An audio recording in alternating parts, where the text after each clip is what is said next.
In October 2003, something enormous descended on one of America's most secret military installations. It wasn't a plane and it wasn't a weather balloon. The government would never publicly acknowledge the incident, but over 20 years later, on July 26, 2023, a former Navy fighter pilot recounted under oath what happened at Vandenberg in a congressional hearing. This is the untold story of the Vandenberg Incident, when a UAP the size of a building hovered over America's nuclear heartland. Vandenberg Space Force Base sits on the California coast about 120 miles northwest of LA. On the surface, it looks like any other military installation: launch pads, control centers, fences, and guards. But Vandenberg isn't ordinary. It's the heart of America's nuclear deterrent. Since the 1950s, every generation of ICBM, the Minuteman, the Titan, the Peacekeeper, was developed and tested there. The base has conducted over 2,000 missile and space launches. In 2003, Vandenberg was conducting what officials called the most important launches in 25 years. These weren't routine tests, they were critical missions for the National Reconnaissance Office, the agency that runs America's spy satellites. Security was absolute. The facility was completely locked down. And then the visitors arrived. On the morning of October 14th, 2003, around 8:45 a.m., a large group of Boeing contractors were working near one of Vandenberg's launch facilities. What they saw next would change everything. A massive glowing red object appeared over the base, but it wasn't shaped like anything else in the sky. It was a perfect square, 100 yards on each side, glowing red and silent. It hovered at low altitude over two critical missile defense sites. For 45 seconds, multiple witnesses watched this impossible geometry drift above them. Then silently, without any acceleration, it moved further east, drifting over the base and vanishing over the hills. 100-yard square glowing red cube, gone. Boeing contractors filed reports, military officials took statements.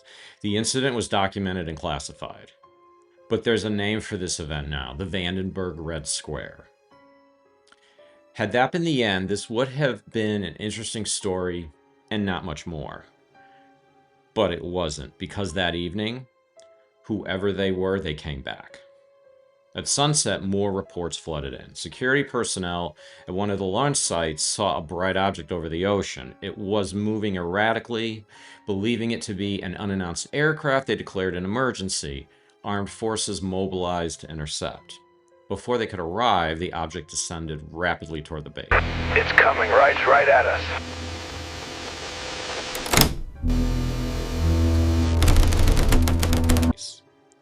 The radio chatter was chaos. Then it was gone. When the first responders arrived, they interviewed 5 shaken witnesses. These men had just watched a massive triangular craft larger than a football field hover silently above their entry control point for 45 seconds before shooting away at a speed that violated every law of physics. The witness testimony was consistent, their fear was real, and not surprisingly, they were told to stay quiet. A week later, another incident. A patrol reported a light over the ocean behaving strangely. Again, an emergency was declared. Again, an armed response. This time, the object didn't flee. It descended onto the flight line itself. That's the runway where aircraft are serviced. It hovered there, then it took off at impossible speed. The witnesses were threatened afterwards. Officers warned them about what they were reporting, and they were told not to talk about it to anyone. But the incidents still weren't over. By 2005, another massive triangular craft was spotted, this one larger than a C-130 cargo plane. It silently floated over the installation and disappeared into the night. 5 separate incidents between 2003 and 2005, multiple witnesses to each event: military personnel, Boeing contractors, security guards. People whose careers depended on accuracy and credibility. All of them saw something that shouldn't exist. But the most profound moment came later in 2005. Jeffrey Nuceletti is a former military police officer, 16 years of active duty in the U.S. Air Force, the kind of man trained to observe, document, and report accurately. He's not the type to misidentify satellites or hallucinate military craft. One night, while off duty, Nuceletti and two other officers observed a light over the ocean. It looked like a star at first, then like a satellite, but its movements were wrong. It pulsed, it blinked, danced across the sky like nothing they've seen before. Then something changed. In 2 minutes, the light began to descend. It morphed, transforming into something visible, a sphere of pure radiant light approximately 30 to 50 feet in diameter. It descended about 200 feet above Nuceletti's house. 3 officers stood there watching this object hover over their homes. For 30 seconds, they watched. Then, with a gentle acceleration, it traveled up and disappeared into the stars. Nuceletti later testified under oath about his experience. His voice was steady, his words measured. He said, "What we saw changed our lives, the way we think about everything. It was incredibly profound." For 20 years, Nuceletti carried that experience. He knew others had witnessed similar things, but speaking meant risking isolation and his career. So the silence continued.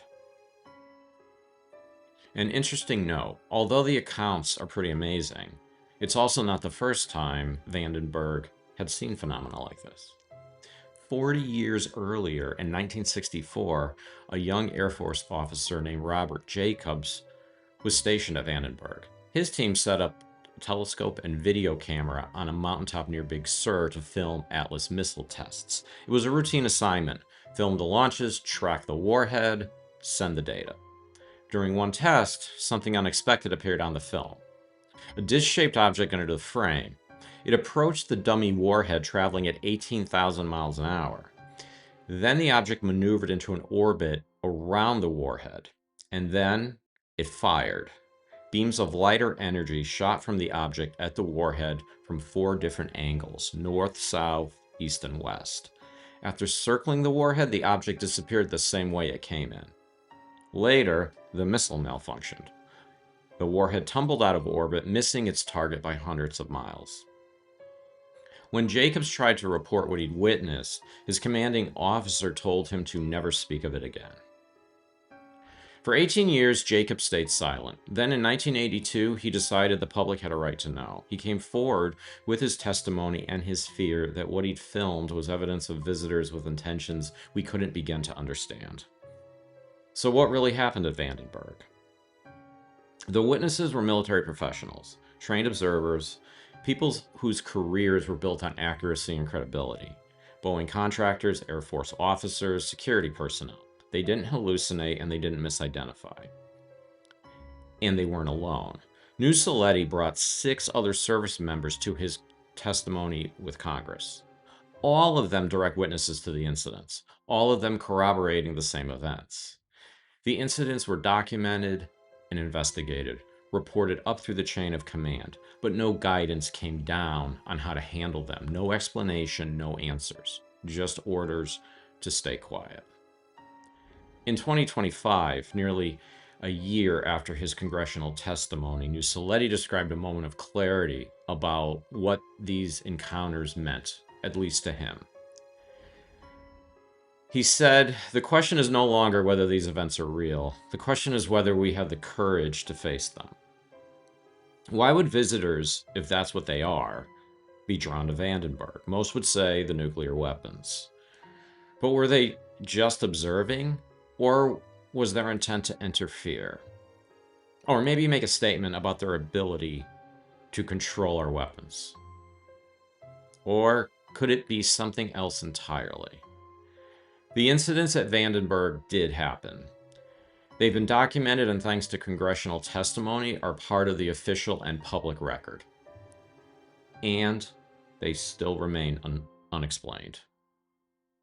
The government hasn't released classified records about these events. The incidents live in that strange space between confirmed and denied.